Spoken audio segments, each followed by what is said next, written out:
Yeah, you answer. Right. So like I was saying, for advanced exam, I hope you got an idea. Now, MHTCET is the exam through which we can get admission into local Maharashtra colleges. Right. Here, the exam would have, 100 marks of maths and 50 marks of chemistry, 50 marks of physics. The difference in MHTCET and JEE main exam is the speed, because JEE main exam would have a medium level questions where you require at least 1 to 3 minutes to spend on each question. While in Maharashtra CET, you have to spend like not more than 1 minute on a question. Question would be easy also, and you cannot pay to spend too much time on it because you have to do almost like 150 questions just in 3 hours. Correct? So the number of questions are also very high. Correct? So here the speed makes a lot of difference. Lot of parents come with this perspective, क्या मेरा बच्चा अगर JEE mains के लिए prepare कर रहा है तो क्या उसका सीटी भी टेकन केयर हो जाता है? सिलेबस वाइज डेफिनेटली हो जाता है क्योंकि सिलेबस सेम है. इनफैक्ट जेई मेंस का सिलेबस काफी हाई है. ओके, तो अगर जेई मेंस के लिए प्रिपेयर करता है, so there is no problem in again preparing for CET. But the only thing that he needs to do is when he's in 12th standard, he should give lot of periodic test of CET when he's in 12th standard. Okay, 11th standard में देने की कोई जरूरत नहीं. As in when syllabus is getting finished, almost when 3/4 of the entire syllabus is done, he can start giving the exams periodically. Every 15 days he should start giving, he or she should start giving CET exams. Okay, and end of the year they should give lot of mock exams, because if you ask any topper of CET, for them every question is something which they have already seen, so just see and tick करके आ जाओ. So that level of preparation is required for CET. Okay, nevertheless, whether you are taking CET, JEE mains, advanced, board का score minimum 75% होना चाहिए. अगर CET है तो minimum 80% होना चाहिए. करेक्ट? और बिट्स है तो भी मिनिमम आपको 80% होना चाहिए. करेक्ट? सो देखो, if you are a state board student, then 11th is not a board exam, only 12th is board exam. Okay, so in 12th you try to make sure that along with your JEE or CET preparation, you give lot of priority to your board exam preparation also. Got it? Which normally institutes, some coaching institutes will say सब चलता है, end of the day वो हाथ खड़ा कर देंगे, बोलेगा आप लोग तो हमारा काम कर चुके हैं, आप लोग आपका बोर्ड्स पढ़ लो. Okay, so that is where parents have to be clear in their mindset that choose those institutes or choose those coachings which they have which they are giving good support to boards also.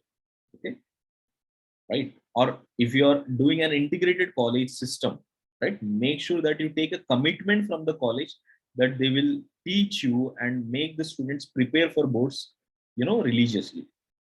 Then only this thing will go smooth. Or else what happens, suddenly by the time when it comes to December, students will get choked. They have to submit almost all the lab manuals. Writing lab manuals is a headache. They have to submit all lab manuals. They have to perform all lab activities. They have to take an internal semester exam. Got it? And they have to take pre-finals, right? Pre-board exams. So all four would come just in a month of 40 days. Now, along with that, all the institutes will make them very serious for JEE mains in January. So what happens? Every day they are either taking an exam or a class or a boards class or a lab on everything, correct? So they have to spill over properly. Right from August month onwards, they have to do each and every activity, थोड़ा थोड़ा थोड़ा करके activities सारे complete कर लेनी चाहिए. Otherwise they will get choked. And this is where most of the Maharashtra students, despite the fact they prepare very well for JEE mains, they flunk out just because of this pressure in the last month. Okay, so this needs to be very well aware to the parents. Okay, now coming to the So other अगर exams. Sir IIT में अगर समझो नहीं जाना है तो फिर ये लोग ये एग्जाम काफी है ना वो लोग के लिए? जेई मेंस काफी है. अच्छा जेई मेंस तो फिर भी देना पड़ेगा, सिर्फ सीईटी से नहीं नो होगा? नो नो, अगर महाराष्ट्र में ही लेना है तो जेई जेई मेंस हाँ की भी जरूरत नहीं है, आपको सिर्फ सीईटी. हाँ करेक्ट. सीईटी देना, अगर आईआईटी में जाना है तो ही नो जेई नो, का देना है। एनआईटीज में जाना है. NIT is a hmm different college. No, NIT हर स्टेट के लिए एक कॉलेज होता है. ओके. हम्म अगर आपको एनआईटी में जाना है तो डेफिनेटली आपको जेई मेंस देना पड़ेगा. मेंस। तो इंडिया में ना 4 तरह के कॉलेजेस हैं. जो टॉप प्रीमियर कॉलेज, जिसको ए कॉलेजेस बोलते हैं, ए लेवल कॉलेजेस, वो है आईआईटी. और उसका इनटेक हार्डली 10,000 से 15,000 है ना. उसके बाद आता है हर स्टेट में एक एक कॉलेज, रिकॉग्नाइज्ड इंजीनियरिंग कॉलेज. ठीक है. जो सेंटर और स्टेट दोनों फंड करता है. आईआईटी को सिर्फ सेंटर फंड करता है. ओके. और एनआईटी को स्टेट और सेंटर दोनों फंड करता है. ठीक है. तो ये कॉलेजेस हर स्टेट में एक होता है. लगभग 30, अपने टोटल 31 स्टेट से अराउंड 30, एक स्टेट में नहीं है, 30 स्टेट्स में 30 एनआईटीज है. सो इनका इनटेक लगभग 45,000 सीट्स है. टोटल 45,000 सीट्स है. ठीक है. तो यहाँ पे ये सीट्स इस कॉलेजेस में जाने के लिए हमको जेई मेन देना कंपलसरी. अच्छा, इसके अलावा काफी सारे प्राइवेट कॉलेजेस है. उनमें से थोड़ा सा partially funded central funded colleges है ट्रिपल आईटीज. ओके. बाकी सब वो एनोनिमस कॉलेजेस है, बट ऑटोनोमस कॉलेजेस है, बट थोड़ा सा सेंट्रल फंडिंग रहता है. वो है ट्रिपल आईटीज. ट्रिपल आईटीज भी 18 ट्रिपल आईटीज है. ट्रिपल आईटीज सिर्फ कंप्यूटर के रिलेटेड कोर्सेज देता है. कंप्यूटर साइंस, आईटी, डेटाबेस, बस उतने. ठीक है. ऐसे 18 कोर्सेज, 18 इंस्टीट्यूट्स है जिसका इनटेक लगभग 10,000 है. ठीक है. तो ये इसमें जाने के लिए भी आपको जेई मेंस की जरूरत है. ठीक है. Apart of that there are lot of autonomous colleges. एक 15 ऑटोनोमस कॉलेजेस है. करेक्ट. जिसमें से धीरूभाई अंबानी कॉलेज है, पेट्रोलियम कॉलेजेस है, अमृता यूनिवर्सिटी, और बहुत सारे साउथ इंडिया में काफी सारे इंस्टीट्यूट्स है. इन सारे इंस्टीट्यूट्स में अगर आपको लेना है तो भी आपको जेई मेन के थ्रू ही जाना पड़ेगा. Sneha ma'am, are you there?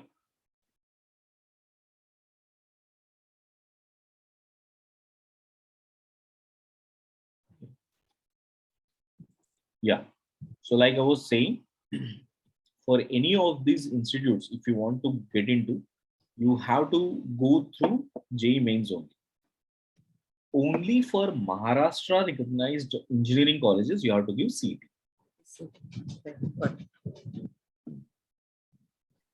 See, typically, if you see the fee structure, IITs per year, IITs per year charge somewhere from 2 lakhs to 3 lakhs. Okay, maximum 2 lakhs है. कभी कभी if your grading is not good, or depending upon the parents' income and all, it might be 2.5 or so, but hardly 2 lakhs per year. So 4 years comes to around 8 lakhs. Most of the students take the loan. Okay, I'm calling from an average Indian student perspective.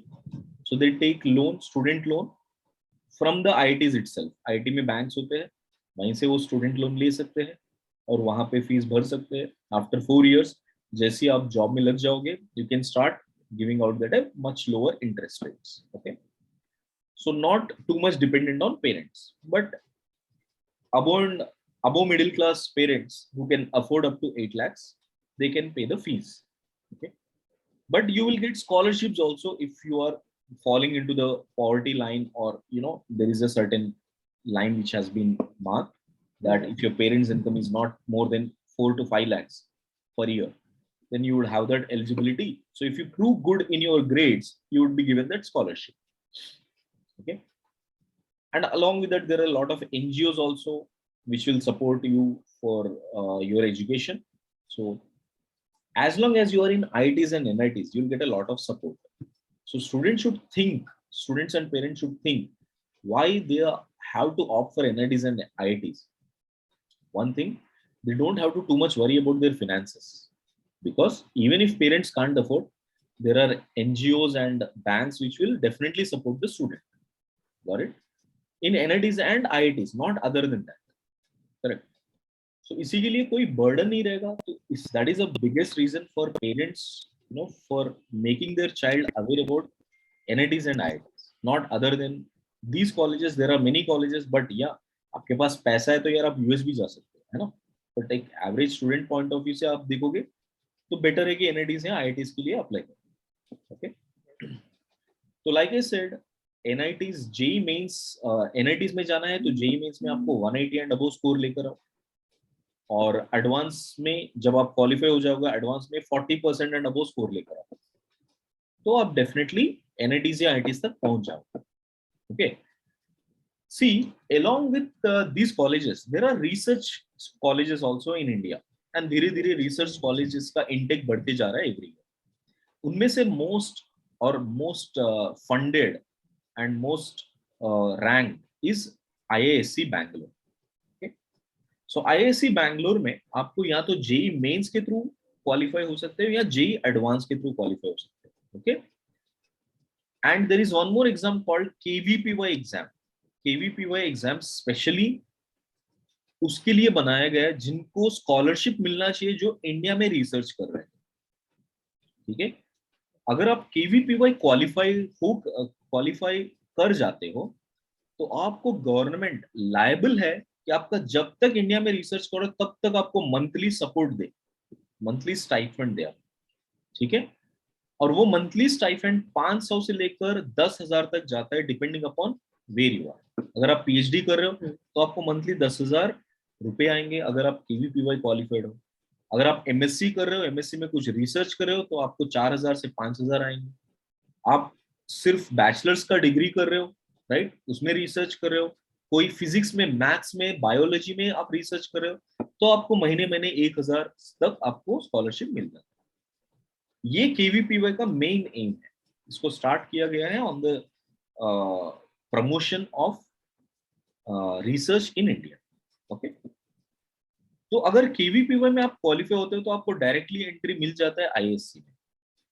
तो काफी सारे बच्चे आजकल KVPY दो चीजों के लिए देते हैं. एक, KVPY ये सोच के देते हैं कि मेरा एक बैकअप रहेगा कि अगर मैं क्वालिफाई हो जाऊंगा तो IISc में मेरा श्योर शॉट रिसर्च का सीट मिल जाएगा. सेकंड, ये इसको एक मॉक एग्जाम की तरह लेते हैं कि JEE मेंस का एग्जाम देने से पहले कैसे होगा एग्जाम, क्योंकि KVPY का एग्जाम सबसे पहला होता है. KVPY का एग्जाम नवंबर में होता है. ओके. तो यहाँ से उनको एक आइडिया लग जाता है कि मैं कितना प्रिपेयर्ड हूँ, क्या मैं JEE मेंस देने के लायक हूँ या नहीं. इसके लिए भी KVPY देते हैं, और KVPY में 11th में भी दे सकते हो और 12th में भी दे सकते हो. 11th में सिर्फ 11th का सिलेबस आएगा, 12th में दोनों का सिलेबस आएगा. ओके. सो 11th में आप, अच्छा, क्वालिफिकेशन आप 11th में भी कर सकते हो या 12th में कर सकते हो, तो 2 बार देने की जरूरत नहीं है. अगर आप एक बार क्वालिफाई हो गए तो फिर से देने की जरूरत नहीं. Okay. So that is an advantage of KVPY. Okay. Right. KVPY के थ्रू आपको IISc और IISER is also an research institute in India. 6 IISER colleges है इंडिया में. ये 6 IISER कॉलेजेस में आपको सीट मिल जाता है. या आप JEE एडवांस क्वालिफाई होते तो भी आप IISER को अप्लाई कर सकते हैं.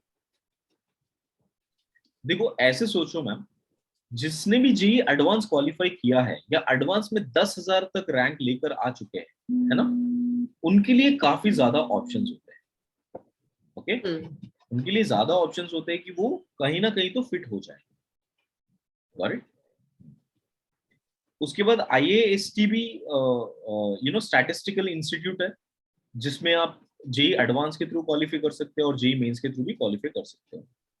IIIT Hyderabad can also be given by JEE, और रिसेंटली उन्होंने एग्जाम स्टार्ट किया UGEE. ओके. UGEE में मैथ्स होता है और कोडिंग होता है.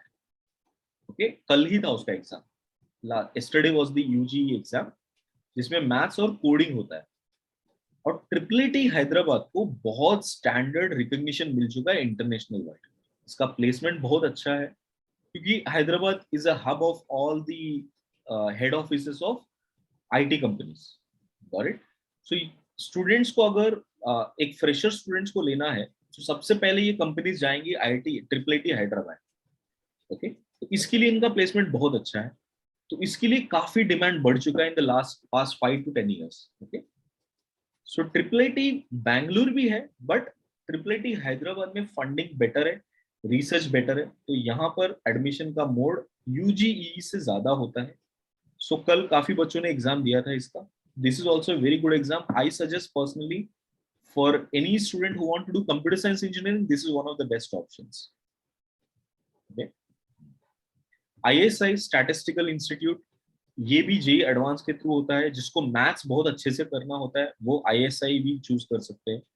Okay, CMI is also maths institute, Chennai maths institute, बहुत ओल्ड इंस्टीट्यूट है, राइट, जहाँ पे रामानुजन रामानुजन इंस्पायर्ड टीचर्स और वहाँ के लाइनेज वाले टीचर्स वो सब लोग है, उन्होंने डेवलप किया ये इंस्टीट्यूट। काफी सारे बच्चे यहाँ से मास्टर्स पीएचडी करने जाते हैं यूएस और यूके यूनिवर्सिटीज में। Manipal university is one of the oldest universities. इसका मेरा पर्सनल ओपिनियन है कि बहुत ज्यादा वैल्यूबल नहीं है, बट स्टूडेंट्स जो साउथ इंडिया में है, जो बैंगलोर में रहते हैं, क्योंकि Manipal is in Mangalore, so वहाँ के स्टूडेंट्स देते हैं usually. VIT is one institute which is very well known in Vellore, Tamil Nadu. Okay, VIT भी अपना खुद का एग्जाम कंडक्ट करता है। ओके, वीआईटी को माना जाता है गर्ल्स स्टूडेंट्स के लिए अच्छा है, बिकॉज गर्ल्स स्टूडेंट्स के लिए ये बहुत ज्यादा स्ट्रिक्ट है, राइट, क्योंकि पेरेंट्स जब 4 years के लिए अपने बच्चे को छोड़ते हैं बाहर, so they are very concern about their security. Okay, so ये माना जाता है कि VIT is one of the very secure institute. Okay, in terms of girls, girls को आप 6 o'clock के बाहर 6 o'clock के बाद बाहर कैंपस से बाहर नहीं भेजते, उनका अटेंडेंस रोज चेक किया जाता है, राइट। सो एवरीडे मतलब कुछ भी इंसिडेंट हो जाता है तो पेरेंट्स को इमीडिएटली इन्फॉर्म किया जाता है, तो काफी स्ट्रिक्ट है उसमें। एंड इसका प्लेसमेंट भी काफी डिसेंट हुआ in the recent times. Okay, so VIT को काफी रिकॉग्निशन मिला है। इसका एक ही डिसएडवांटेज ये है, इसका फीस बहुत फ्लक्चुएट होता है, हर साल। ओके, ये चाहता है कि सबसे पहले स्टूडेंट्स हम लोग के पास एडमिशन ले, तो जेई का रिजल्ट आने से पहले पहले ये एडमिशन प्रोसेस स्टार्ट कर देता है कि आप पहले मेरे पास एडमिशन ले लो तो मैं कम में दे दूंगा, राइट। तो इस तरह से वो एल्यूर करता है। अब वो आप जेई के बाद लेते हो तो फीस बहुत बढ़ा देता है ना, तो 2 लाख से लेकर 6 लाख तक चला जाता है फीस। सो काफी डिफरेंस आ जाता है फीस का फ्लक्चुएशन। सो वो एक बड़ा डिसएडवांटेज है वीआईटी का। बट मेरे ख्याल से स्टूडेंट वीआईटी के बारे में तभी सोचना चाहिए जब उसके पास ऑप्शंस कम हो। उसको पता है कि मेरे पास बहुत ज्यादा जेई मेंस अच्छा नहीं हो रहा है, तो चलो मुझे एक अच्छा डिग्री लेना है, और specially for girl student like I said, उनके लिए एक अच्छा ऑप्शन है। एसआरएम जेई मेरे ख्याल से ये भी एक अच्छा इंस्टीट्यूट है तमिलनाडु में, बट बहुत कम स्टूडेंट्स ऑप्ट करते हैं, उनका भी अलग सा एग्जाम है। कॉमेडी के एग्जाम, ये एग्जाम स्पेशली कर्नाटका स्टूडेंट्स देते हैं, बट ऑल ओवर इंडिया के लिए अवेलेबल है। ये एग्जाम के through there are some 40 engineering colleges which are affiliated to this exam in Karnataka. कि चाहे आपने केसीईटी नहीं दिया, जैसे एमएचसीईटी होता है कर्नाटका का, केसीईटी होता है, आपने केसीईटी नहीं दिया, जेई मेंस नहीं दिया, राइट, ये कोई भी एग्जाम नहीं दिया, तो आपने कॉमेड के टेस्ट दे सकते हो और इसमें क्वालिफाई हो जाते हो, तो आपके कर्नाटका के 40 कॉलेजेस में आपको एलिजिबिलिटी मिल जाती है। okay? इसमें से टॉप इंस्टीट्यूट भी है, Ramaiah institute is one of the top institute, वो भी कॉमेड केस से एफिलिएटेड। ओके, उसके बाद एनपैट होता है। एनपैट एग्जाम भी again one of the exams, I am not very very up to this exam, like I'm not very concerned about these exams, right? That's it. These are the various engineering exams which we can have. See, end of the day what I would say is ये engineering का information सब लोग दे ही देंगे, कोई ना कोई counselling कर ही देगा, तो हर पेरेंट को ये इंजीनियरिंग का एंट्रेंस क्या है, जेई मेंस क्या है, ये सबको सब कुछ पता है। ओके, जो पेरेंट्स को नहीं पता है वो इंट्रिंसिक चीज है, लाइक फीस स्ट्रक्चर किसी को नहीं पता। पेरेंट्स बहुत मतलब कोई काउंसलर नहीं बता पाता है कि फीस क्या है, उनका जर्नी कैसे रहेगा, बच्चे का जर्नी कैसे रहेगा, आपको क्यों आईआईटीज और एनआईटीज पे ज्यादा ध्यान देना चाहिए, राइट। फी के बेसिस पे क्यों ध्यान देना चाहिए, वो इम्पोर्टेंट है। Second thing, lot of parents को ये मिस्ट्री होता है कि अच्छा ठीक है, मेरे बच्चे का एनआईटी में क्यों प्रेशर डाले, मेरे बच्चे को ज्यादा प्रेशर नहीं डालना है, एनआईटी नहीं हुआ तो क्या हुआ, आईआईटी नहीं हुआ तो क्या होगा। देखो, आप जब तक एक स्टैंडर्ड इंस्टीट्यूट से और एक स्टैंडर्ड डिग्री लेकर नहीं आते हो, आपके हायर एजुकेशन के लिए काफी ज्यादा इश्यूज होते हैं। फॉर एग्जाम्पल, आपको आईएएस देना है इंडिया में, और आईएएस के लिए सारे वर्टिकल्स ओपन नहीं है। आपको कंप्यूटर साइंस है, मैकेनिकल है, सिविल है, राइट, और इलेक्ट्रॉनिक्स है, केमिकल भी नहीं है। मतलब आप समझ रहे हो ना, केमिस्ट्री है, एमएससी केमिस्ट्री है, बट आप जब इंजीनियरिंग करते हो तो ये चार है ना बहुत ज्यादा रिकग्नाइज्ड है इंडिया में। तो आप ये समझो कि हर एक कोई नया चीज आ जाता है, data science, artificial intelligence, correct, ये अच्छी बात है, आ रहे, लेकिन अभी तक इतना रिकग्निशन नहीं आया कि आपको हायर स्टडीज में हेल्प मिले, है ना। सो आप पेरेंट्स को यही सजेस्ट करना है कि आप सबसे पहले एक स्टैंडर्ड कोर्सेज और स्टैंडर्ड रिकग्नाइज्ड कोर्सेज बैचेस वो ही देखो, right. Computer science, electronics, mechanical, civil, ये सबसे ज्यादा रिकग्नाइज्ड वर्ल्ड वाइड है। तो आपका दृश्य हमेशा इन चारों पे होना चाहिए, करेक्ट। जो चीजें काउंसलर्स नहीं बता पाते उसमें से और एक चीज ये है कि क्वालिफाइंग मार्क्स कितने होने चाहिए बच्चों को।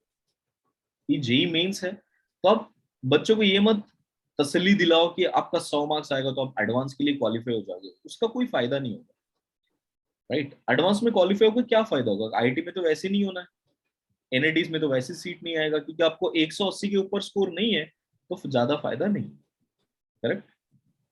इन दैट केस वो इमीडिएटली बता दे कि देखो आपके बच्चे का उतना कैपेसिटी नहीं है, तो उसको ये सब चीजों में मत डालो, सीटी प्रिपेयर करो। और पहले से सीटी प्रिपेयर करेगा तो एटलीस्ट उसके 150 के ऊपर नंबर आने के चांसेस है, तो उसको डेफिनेटली महाराष्ट्र में अच्छा कॉलेज मिल जाए, ओके। एंड सेकेंड थिंग, जब तक आप एनआईटीज आईआईटी से नहीं जाते हो, आपको फीस बहुत स्पिल करना पड़ता है, बहुत ज्यादा फीस होता है बाकी कॉलेजेस का, और उतना ज्यादा रिकॉग्निशन भी नहीं होता है, करेक्ट।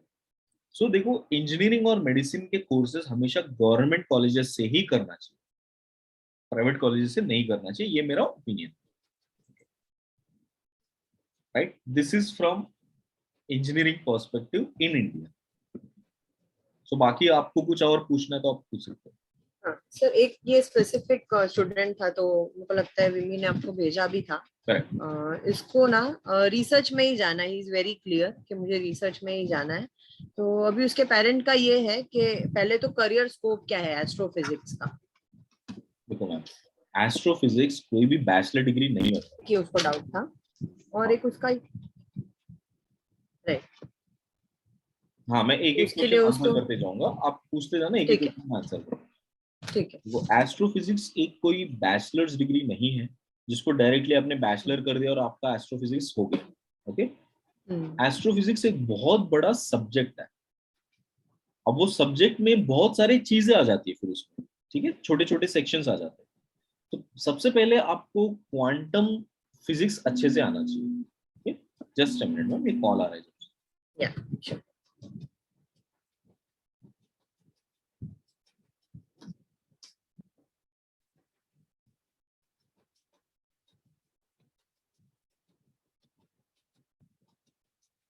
या तो आपको क्वांटम फिजिक्स बहुत अच्छे से आना चाहिए। देखो मैम, क्वांटम फिजिक्स ऐसा नहीं कि एक साल में आ जाएगा, वो खुद से ही एक बहुत बड़ा सब्जेक्ट है। इसी के लिए आपको एक ऐसा डिग्री चूज करना चाहिए जहाँ आपको क्वांटम फिजिक्स ज्यादा एप्लीकेबल हो, है ना। क्वांटम फिजिक्स ज्यादा एप्लीकेबल तब होगा तब आपका मैथ्स बहुत स्ट्रांग रहेगा, करेक्ट। अगर आपका मैथ्स स्ट्रांग है तो आपको आईआईटीज में जाने के चांसेस ज्यादा होते हैं। तो अभी आप रोड मैप पूछोगे तो सबसे पहले आईआईटी जाओ, ओके। ये मेरा सबसे इंपॉर्टेंट क्वालिफिकेशन है अगर आपको एस्ट्रोफिजिक्स में कुछ करना है। आईआईटी जाओ, आईआईटी में आप एक डिपार्टमेंट होता है इंजीनियरिंग फिजिक्स, उसको चूज करो, okay. Engineering physics almost 6 IITs offer करते हैं।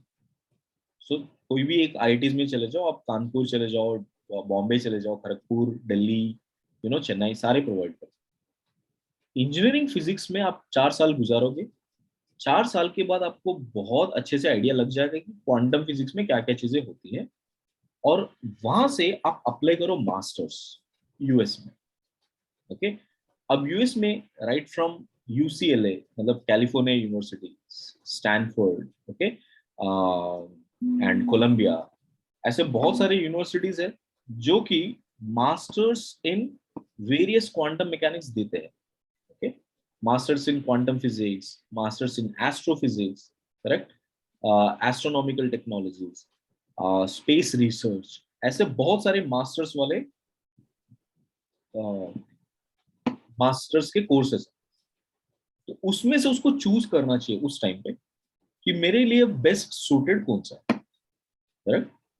और ये सारे बच्चे कहीं ना कहीं मतलब जिसने भी ये ऑप्ट किया है वो पीएचडी तक कंप्लीट करते हैं, मास्टर्स तक भी नहीं रुकते, पीएचडी तक कंप्लीट करते हैं एस्ट्रोफिजिक्स में, तब जाके वो लोग कहीं फर्दर रिसर्च करने नासा चले जाते हैं, राइट, या कोई भी स्पेस इंस्टीट्यूट चले जाते हैं, स्विट्जरलैंड स्पेस इंस्टीट्यूट चले गए, बहुत सारे प्लेसेस है जहाँ पे स्पेस का रिसर्च होता है। उन सब इंस्टीट्यूट के साथ वो लोग लाइफ लॉन्ग काम करने के लिए चले जाते हैं। ये टिपिकल रोड मैप है एस्ट्रोफिजिक्स में अगर आपको करना है। ओके और उनका ये भी था कि ग्रेजुएशन पार्ट जो है वो इंडिया में बेटर रहेगा या फिर अब्रॉड में बेटर है? पैसा, सब पैसों का खेल है। ओके अगर इंडिया में है if they can not. IIT तक क्वालिफाई कर सकते हैं तो बाहर मत जाओ। ओके अगर बच्चा उतना स्टड है कि आईआईटी तक ले सकता है, वो अच्छा पढ़ सकता है, अच्छा सीरियस है, मैथ्स अच्छा कर सकता है, तो अच्छे से तैयारी करे, आईआईटी जाए, ठीक है, इंजीनियरिंग फिजिक्स ले और उसके बाद मास्टर्स करने बाहर चला जाए। अगर बच्चा थोड़ा एवरेज है, बच्चा सब कुछ नहीं कर पा रहा है, राइट, मैथ्स उसका थोड़ा एवरेज है, तो पहले वो सैट एग्जाम दे, थोड़े एपी एग्जाम्स में क्वालिफाई कर ले, ठीक है, और बाहर टॉप 50 यूनिवर्सिटीज में अप्लाई कर, ठीक है, जो बैचलर्स के लिए हाँ तो वहां पे भी बैचलर्स अगेन अब्रॉड में भी ये नहीं होगा ना, एस्ट्रोफिजिक्स के लिए डायरेक्ट बैचलर्स तो कोई भी नहीं होगा ना वहां पे भी? नहीं, डायरेक्ट बैचलर्स के लिए नहीं है। तो वहां पे भी सेम ही, हाँ, उसको पहले वो इंजीनियरिंग अपना खत्म करके फिर वापस मास्टर्स में अप्लाई करना? वहां पे एक बड़ा एडवांटेज क्या है कि आप मैकेनिकल में करो, सिविल में करो, किसी में भी करो, ठीक है, आपके पास हमेशा ऑप्शंस होते हैं दूसरे सब्जेक्ट के ग्रेड्स लेने के लिए, करेक्ट। तो with in the institute only आप प्रोफेसर के साथ काम कर सकते हो, वो आपकी शिद्दत और आपकी मेहनत पे डिपेंड, राइट। सो वो एक बड़ा ऑप्शन है उनके लिए। अगर वो यूएस जाते हैं तो इट इज नॉट नेसेसरीली कि वो लोग को इलेक्ट्रॉनिक्स में ही काम करना चाहिए, कंप्यूटर साइंस में ही काम करना, ऐसा कोई वो नहीं है। वो लोग मैकेनिकल में भी करके जा सकते हैं। इनफैक्ट मेरा खुद का स्टूडेंट है जो मैकेनिकल इंजीनियरिंग करके अभी नासा पहुंचा है, सेम एस्ट्रोफिजिक्स में ही है। ओके तो मैं आपको उसका कांटेक्ट दे देता हूँ, ठीक है, so you can let them talk to them if needed. Okay ही मतलब वो तो बहुत अच्छा स्टूडेंट था, आईआईटी छोड़ के गया, करेक्ट। तो आईआईटी क्वालिफाई किया था, आईआईटी में बॉम्बे में रैंक आया था, फिर भी उसने सैट दे के एपी एग्जाम दिया। एपी केमिस्ट्री में उसको मैंने ही पढ़ा था, उसको 10 आउट ऑफ 10 आए थे। ओके एपी केमिस्ट्री बहुत अच्छे से किया था, एपी केमिस्ट्री, एपी फिजिक्स और सैट स्कोर, ये तीनों की वजह से उसको अमेजोन में, यूनिवर्सिटी ऑफ अमेजोन में उसको स्कॉलरशिप मिल गया था। ऑलमोस्ट 80% स्कॉलरशिप मिला उसको, correct? तो फिर वहां से वो बहुत इजीली चला गया। अमरजीत पांडे नाम है उसका। Okay give you contact. Sure okay. तो सर ऐसे भी होते हैं बच्चे जो आईआईटी भी देते हैं, सैट भी देते हैं, एपी भी देते हैं, सब कुछ देते हैं? जितने टॉप 200 स्टूडेंट्स होते हैं ना, मैं वो सारे दे ही देते हैं, क्योंकि उनको अपने ऑप्शंस ओपन रहते हैं। बट देखो मैम, रियलाइजेशन बच्चों का, ये बच्चों का पहले ही रियलाइजेशन आ जाता है जब वो जेई कर रहे होते, जेई कर रहे होते तभी समझ में आ जाता है कि मेरा आईटी तक होने वाला है, तो बाकी एग्जाम में क्यों, कुछ बच्चे हो जाते, ठीक है। बट ये अमरजीत पांडे, उनके पेरेंट्स काफी रिच है, करेक्ट, तो उनके लिए आईआईटी ही एक ऑप्शन है। Got it? हेलो,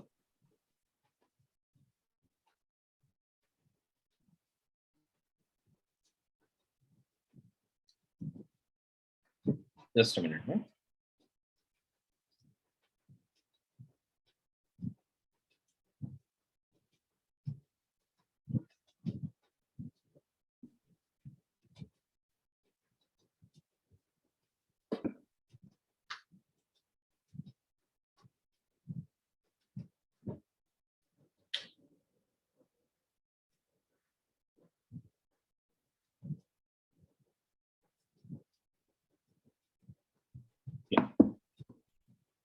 या लाइक आई वाज सेइंग, उनके लिए तो आईआईटी एक ऑप्शन था, करेक्ट। उनको जाना तो यूएससी था, उसने सोचा कि यहाँ तो सर मैं बैचलर्स करके जाऊंगा, यहाँ अगर अच्छा बैचलर्स मिल गया तो मैं डायरेक्टली चला जाऊंगा।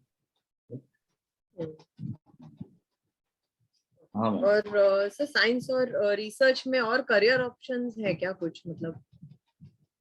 बहुत सारे हैं अभी तो, इंडिया में भी काफी सारे ऑप्शंस हैं। ओके, देखो, यूजुअली बच्चे जितने भी हैं, मिनिमम आप उनको इंजीनियरिंग तो कर लेनी चाहिए, इंडिया में है, ठीक है।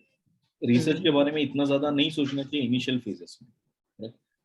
मास्टर्स के लिए सोचना चाहिए। मास्टर्स के लिए इंडिया में भी अभी काफी अच्छे इंस्टीट्यूट खुल चुके हैं, काफी फंडिंग होती है, काफी रिसर्च होता है। ओके, तो they can do masters even from IITs, IIScs, right, and there are typically research institutes ही है। Okay, one is in Lucknow, मुझे एग्जैक्टली नाम याद नहीं आ रहा, वो क्वांटम के लिए बहुत ज्यादा फेमस है, क्वांटम केमिस्ट्री के लिए, क्वांटम फिजिक्स के लिए, करेक्ट। सो ऐसे काफी सारे इंस्टीट्यूट्स हैं, बट यूजुअली क्या करते हैं ना, देखो, रिसर्च आपको करना है ना, आप बैचलर्स कर लो इंडिया में, अच्छा ग्रेड लेके आओ और यूरोप पहुंच जाओ। यूरोप में बहुत अच्छा रिसर्च होता है। और सेकंड थिंग, जब आप पीएचडी के लिए एनरोल करते हो ना, आपको मंथली स्कॉलरशिप काफी अच्छा आ जाता है, जो आप घर भी बेच सकते हो, है ना। तो इंडिया में सबसे बड़ा दिक्कत ये होता है कि जो बच्चा पीएचडी करना चाहता है ना, वो अपने घर को सपोर्ट नहीं कर सकता। करेक्ट, 4 साल कंप्लीट किया, बैचलर्स मास्टर्स कंप्लीट करने में और 2 साल लगाया, अभी तक तो एटलीस्ट 6 साल लेने के बाद तो एटलीस्ट घर को सपोर्ट करना चाहिए ना फाइनेंशियली। बट अनफॉर्चुनेटली उसके पास जो स्कॉलरशिप आता है मंथली 20,000 30,000, उसमें खुद का खर्चा नहीं निकलता है, तो कहाँ पीएचडी करके घर को संभालेगा, है ना। इसी के लिए even though we have good facilities, अपने पास इतना वो नहीं है कि सपोर्ट मिल जाए। तो यहाँ पे जितने भी रिसर्च है ना, बाहर से पीएचडी करके आने के बाद यहाँ पर आते हैं, तो उनको उतना सपोर्ट मिल जाता है कि उतना उतना सैलरी मिल जाती है। इसके लिए इंडिया में मेरा सजेशन ये रहेगा कि डायरेक्टली रिसर्च मत करो, आप पहले बैचलर्स कंप्लीट कर लो, इंजीनियरिंग कंप्लीट करो, बाद में यूरोप चले जाओ। यूएस में जाओगे तो भी आपको खुद को पैसा खर्च करना पड़ेगा, बट एटलीस्ट यूरोप जाओगे, राइट, तो आपको बिल्कुल पैसा खर्च करने की जरूरत नहीं है, आपको अच्छा इंस्टीट्यूट भी मिलेगा और बहुत अच्छा स्टाइफंड मिलता है। मतलब 1,500 to 2,000 euros per month is a very good this thing, that 4-5 lakh 3-4 lakh तो आपको कमाई हो रहा है, उसमें से आप 1-2 लाख भी करोगे तो एटलीस्ट 1 लाख तो आप घर बेच सकते हैं। Right, right. और अगर रिसर्च में हाँ स्पेसिफिक ही है कि करना है, तो फिर बैंगलोर जो इंस्टीट्यूट है उसमें ही अगर एडमिशन लेगा बैचलर्स के लिए तो ज्यादा ये है ना एडवांटेज है, कि अगर क्लियर है। एक इंस्टीट्यूट है, 100 सीट है, कितना लोगे? एक इंस्टीट्यूट है, सिर्फ 100 सीट है, अगेन लक पे पूरा, प्रोबेबिलिटी बहुत कम है ना। बहुत ही पैशनेट बच्चे जो कि आईआईटी भी छोड़ के जाना चाहते हैं, उनके लिए वहां पे एंट्री है। ओके, हर कोई नॉर्मल बच्चा नहीं जा सकता आईएससी में। ओके, और आइसर्स है ना, आइसर अभी तक भी इतना भी ज्यादा रिकॉग्नाइज नहीं है कि वहां से पढ़ के बच्चों ने बहुत ग्रेट रिसर्च किए हुए, ठीक है। मेरे ख्याल से यही होना चाहिए कि अच्छा इंजीनियरिंग कर लो यार, आपके बैक क्या होगा, आपके बैक ऑफ द माइंड ये तो रहेगा, कुछ नहीं तो मेरे पास जॉब तो रहेगा, राइट, राइट। क्योंकि इंडिया एक कंट्री, अभी इतना एफर्ट नहीं कर सकते, उस लेवल में नहीं सोच सकते हम लोग कि मैं डायरेक्टली रिसर्च करके 4 साल में मेरे पास बहुत कुछ कमाई हो जाएगा, वो नहीं होता है। और बैचलर्स के बाद मास्टर्स के लिए कौन सा ये है सर, स्टैंडर्ड एग्जाम है? गेट। अगर आपको गेट, आपको अगर इंडिया के अच्छे इंस्टीट्यूट्स में जाना है मास्टर्स के लिए, तो गेट देना पड़ेगा। और इंडिया में बैचलर्स खत्म करने के बाद अब्रॉड में अगर जाना है मास्टर्स के लिए तो भी यही है क्या, गेट? जीआरई, तो जीआरई है। हाँ, ये तो आपको जीआरई देना, ठीक है, ठीक है। ये 2 क्वालिफाइंग एग्जाम्स है मास्टर्स हाँ, जैसे जीआरई, जैसे अपना एपी एग्जाम है ना, वैसे जीआरई में भी सब्जेक्ट जीआरईज भी है कि एक एक इंडिविजुअल सब्जेक्ट का भी देने का। जैसे मैकेनिकल इंजीनियरिंग में मुझे मास्टर्स करना है, तो जीआरई के साथ साथ में मुझे एक्स्ट्रा बोनस चाहिए, एक्स्ट्रा स्कॉलरशिप चाहिए, तो आपको सब्जेक्ट जीआरई भी देना पड़ेगा। ठीक है, यूजुअली यही होता है कि कॉलेज में जब आप बैचलर्स करते हो, तो आपके प्रोफेसर से आपको लर्निंग मिल जाएगा कि किस इंस्टीट्यूट में जाना चाहिए। वो प्रोफेसर जो आते हैं वो भी बाहर से किया हुआ आते हैं, तो वो लोग अपना रिकमेंडेशंस देते हैं, तो उनको स्कॉलरशिप मिल जाता है, ठीक है। तो अपना ड्यूटी एज ए काउंसलर या एज ए टीचर, मेरा भी ड्यूटी इतना रहता है कि भाई तू कॉलेज तो पहुंच जा, उसके बाद तेरा लर्निंग आ जाए। मतलब हम लोग आज कह रहे हैं कि तू मास्टर्स के लिए इधर चला जा, बट कल जाने के बाद उसका माइंड चेंज हो सकता है, ठीक है। उसी के लिए बेटर उसके लिए ओपन रखो कि वो अपने टीचर से बात करे, अपने पैशन पे ध्यान दे कि मेरा अभी इसमें पैशन आ रहा है। क्योंकि मुझे भी ऐसे लगता था कि मुझे रिसर्च करना है, पहले जाके मुझे भी लगता था कि नासा जाना है, एस्ट्रोफिजिक्स करना है। आईआईटी पहुंचने के बाद मेरे को लगा कि नहीं, मुझे सिर्फ पैसा कमाना है। It is all going to change, right. वहां पे जाके मुझे अलग सिनेरियो, ठीक है, वहां पे मुझे बिजनेस करना था, मुझे बिजनेस एक्यूमेन मुझे मेरे लिए ज्यादा अच्छा लग रहा था इंस्टेड ऑफ रिसर्च, क्योंकि मुझे समझ में आ गया कि मैं रिसर्च का बंदा नहीं हूँ, करेक्ट। तो वैसे उनको तभी पता चलेगा तभी व्हेन दे बिकम मैच्योर्ड, ठीक है। अभी से कोई रोड मैप ड्रॉ नहीं कर। राइट सर, एक लास्ट क्वेश्चन है कि आपने बोला ना कि पहले इंजीनियरिंग पे ये करना है, तो समझो कि अगर हम ये मानते हैं कि एस्ट्रोफिजिक्स में जाना ही है, तो बेस्ट बैचलर्स कौन सा रहेगा करने के लिए इंजीनियरिंग फिजिक्स इंडिया में? Engineering physics from IIT, from IIT. Okay okay sir, I think सब डाउट्स तो हो गए मेरे clear. Okay, no issue. Okay, मैं ये रिकॉर्डिंग्स सर आप रिकॉर्डिंग भेज देंगे यूट्यूब में डाल के मैं भेज दूंगा। ओके ओके, ठीक है। Thank you so much sir, thank you so much.